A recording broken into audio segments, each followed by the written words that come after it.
three traits that I value very highly in any human being are compassion, courage, and commitment. Archbishop Tutu reflects those in his everyday life. And he also has shown a new way to peace through forgiveness. He's a man of great faith who believes that the things we do, however small, however unnoticed, will make a difference in the world. So now it's my great honor to introduce you all to Archbishop Desmond Tutu.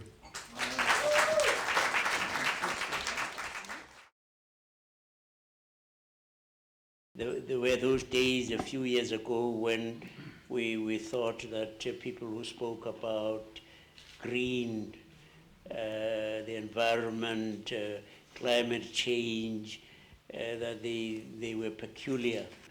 And now, I mean, in fact, the disaster is upon us. People like David and people who have supported the foundation, yourselves, may have been regarded as being crazies. There may happen a revolution in our thinking when people will maybe eventually get it. You know, they'll get it that we really are playing with worse than fire. One bomb obliterated a city, and the consequences are still felt today. One day we will probably say it was a diabolical act. You know, we will get to say killing innocent civilians, children, and maiming so many. We will give it its right way, and that, I mean, we actually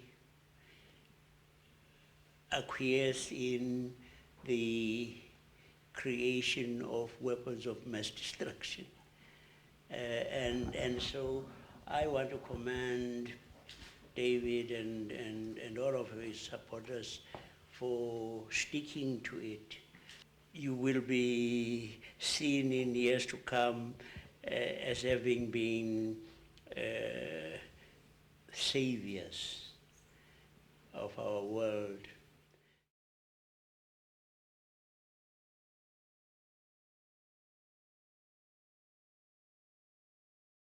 We do have an extraordinary capacity to accept things that we later agree, I mean almost universally, that they are totally unacceptable.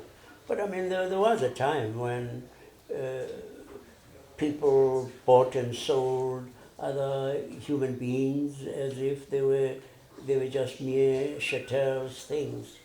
And therefore, one isn't entirely appalled. I mean, you are appalled. I mean, you hope that people would come to a realization. But I mean, even the question of the position of women in society, for a very long time, I mean, people didn't think it was odd to declare that the place of a woman is in the kitchen.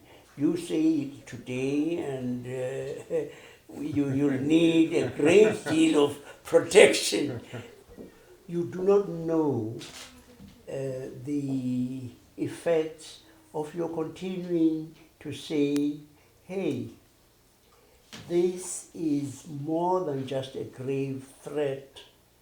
It is something that would be catastrophic in its consequences. And the work that organizations such as yours do are absolutely crucial. I mean, it isn't it isn't something to sniff at.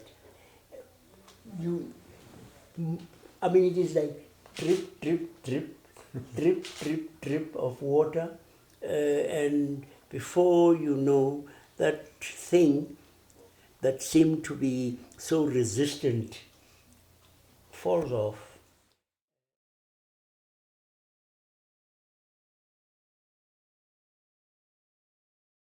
Now, not even the worst dictator will stand up and say brazenly, I violate human rights. Even the worst of them will tell you, oh, no, no, no, no, no.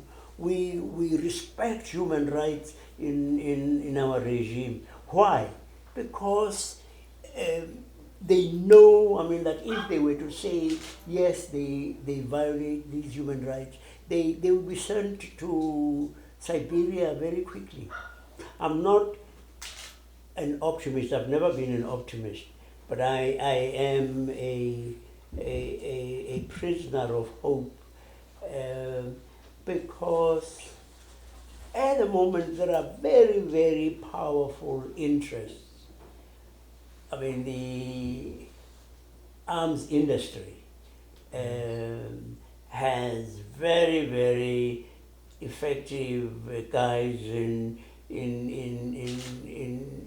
top places who go on there and have the ears of rulers, and they burgeon them, I mean, and badger them, because they've got a lot of lolly available to them. The one thing that I always hold on to is, this is a moral universe. You know, it may not always seem so, but almost always the perpetrators of evil, in whatever form, eventually get their comeuppance. Hitler, Mussolini, Stalin, Idi Amin, all of them who used to strut the stage so arrogantly, they always end up biting the dust. It may take, and for the victims it takes unconscionably long, but it Yes. will eventually happen. Those of us who are believers, whatever our faith, have to ask, is this what the creator of the universe wanted? Are we going to choose annihilation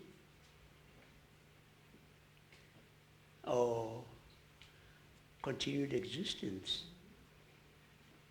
God is quite extraordinary in the patience, in the humility of God, you know, to want to wait on human partners, that God will not as to Shanghai us into doing right. I mean, even when we make a wrong choice, or God sees that we're going to be making a wrong choice, God does not intervene to stop us from making that wrong choice, because God has given us the incredible freedom that gives us a creaturely autonomy.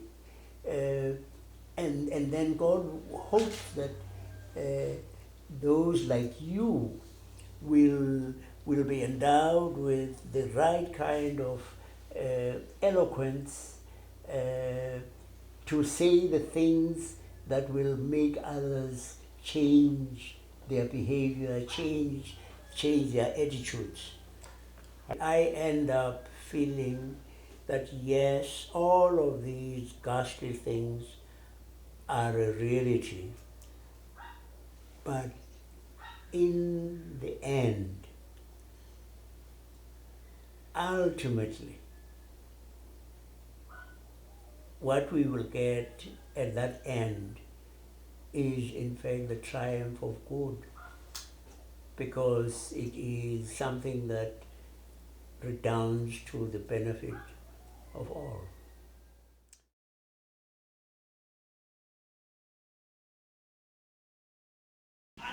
I would say one of the first things is not to give up on anyone.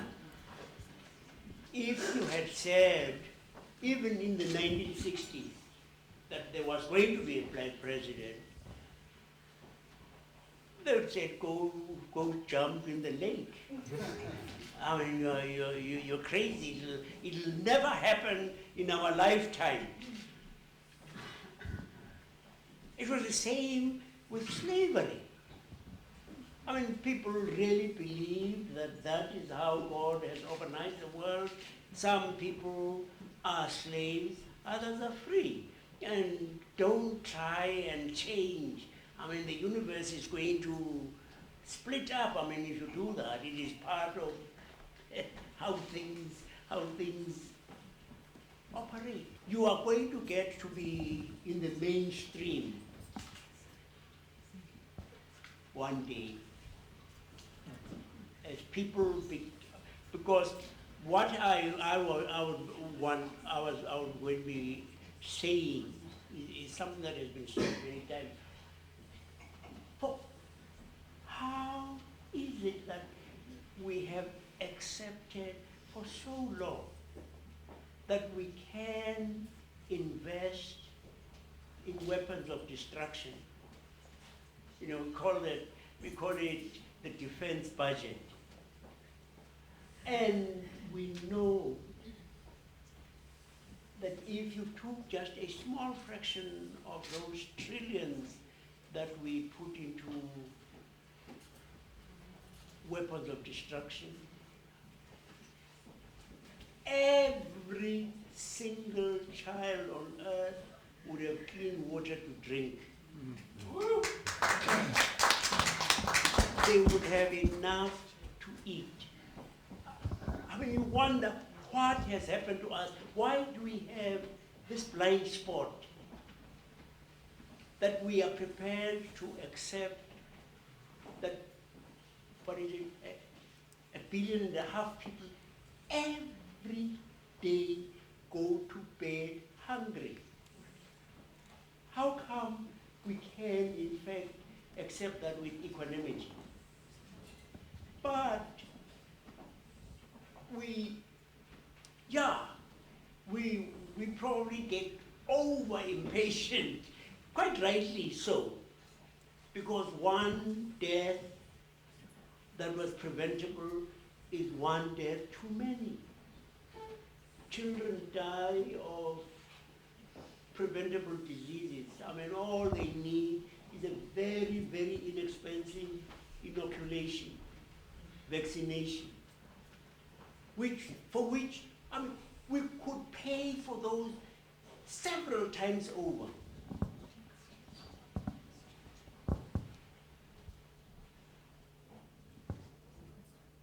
All I'm saying is, don't give up. Don't give up.